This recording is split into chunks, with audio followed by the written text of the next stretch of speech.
Halo semuanya, saya Sabir Raira. Video kali ini saya sebenarnya mau bahas tentang beberapa hal yang sebenarnya bukan fundamental banget, tapi ini baik kita gunakan untuk membuat aplikasi kita tampilannya gitu kan lebih interaktif lagi gitu. Oke? Nah, salah satunya adalah sebagai contoh di sini misalnya saya tambahkan sebuah data baru gitu kan, misalnya Ahmad, eh, ini ya. Tanggal lahirnya misalnya ya udahlah 90, ini 25 gitu ya. Oke ya, gelarnya saya kosongkan, nipnya misalnya sembarangan lagi gini ya. Nah, ini ketika saya simpan, ya dia berhasil disimpan. Tapi orang-orang nggak tahu datanya berhasil apa nggak sih disimpan sebenarnya, karena di sini nggak ada pesan. Pesan dia berhasil disimpan. Jadi sekarang saya maunya kita nampilin pesan di atas sini, kalau dia berhasil disimpan atau enggak. Oke? Nah, itu bisa kita lakukan dengan session sebenarnya. Session. Jadi misalnya di sini saya akan tambahkan sebuah tampilannya misalnya seperti ini. Tampilannya itu P gitu kan, P-nya kelasnya gitu kan, kelasnya adalah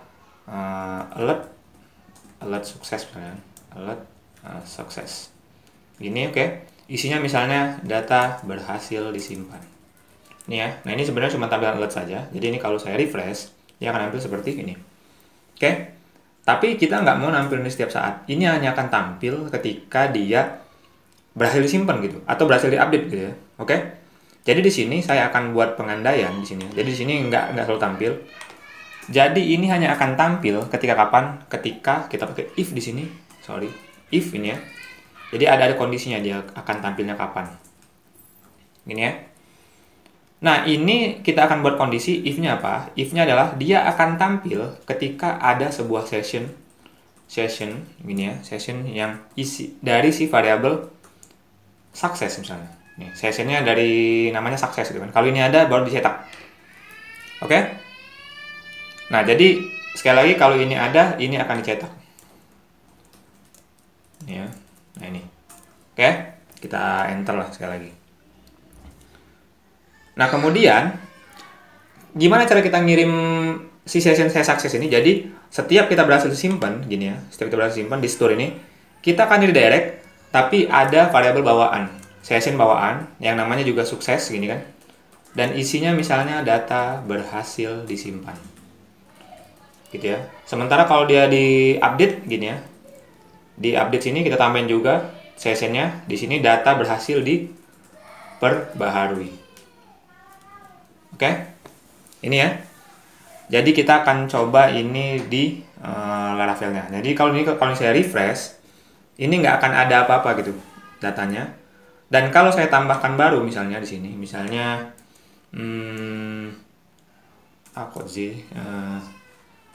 Jinja misalnya, Jinja Arhab, sembarang aja nih.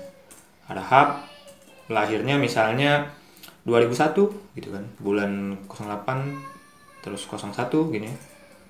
Ini ya. Sorry. Kita format tanggal gitu kan. Gelarnya misalnya SE, NIP-nya sembarangan aja lagi. Oke. Ini kita simpan, dia akan langsung nih, data berhasil disimpan. Oke. Dan kalau misalnya saya update yang ini, rupanya namanya bukan Jinja, misalnya namanya Jingga Arhab ya. Kita simpan, dia akan menjadi seperti ini. Sorry, ini salah dong. Ini bukan data berhasil disimpan. Tadi kan harus data berhasil diperbaharui. Berarti ada salah di sini. Data berhasil disimpan. Oh, sorry. Tadi kita harusnya datanya kan sesuai dengan yang ini kan ditampilkan data berhasil diperbaharui. Nah, masalahnya di sini yang ditampilkan itu memang ininya memang data berhasil disimpan terus itu kan. Berarti di sini harus kita ganti sesuai dengan pesan yang dikirim oleh si session gini. Jadi session gini, get, yang di get adalah si sukses tadi. Oke? Nih ya. Jadi ini kalau kita coba lagi untuk update salah satu gitu kan. Misalnya ini dia bukan SE kan, misalnya ST gini. Nih ya, kita simpan, dia akan menjadi nih, data berhasil diperbaharui. Itu ya. Itu untuk memperbaiki, cuman untuk ngasih flash message lah bisa dibilang kalau di sini namanya. Itu ya. Nah, kemudian ada beberapa tips lagi untuk kalian yang ibaratnya ketika coding mengalami error dan kalian bingung errornya di mana. Oke? Itu kita letakkan di sini. Di Laravel itu kita bisa menggunakan DD. Misalnya saya pengen ini ya.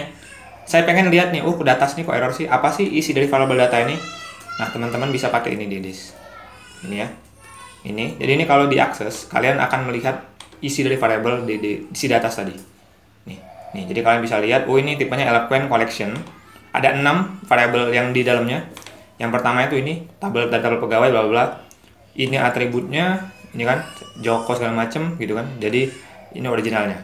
Ya, jadi ini bukan fundamental, tapi ini untuk berpenting banget ketika kalian mengalami error dan ingin melihat suatu isi variabel yang ada pada program kalian. Oke, sekian dari saya. Nantikan tutorial selanjutnya. Terima kasih.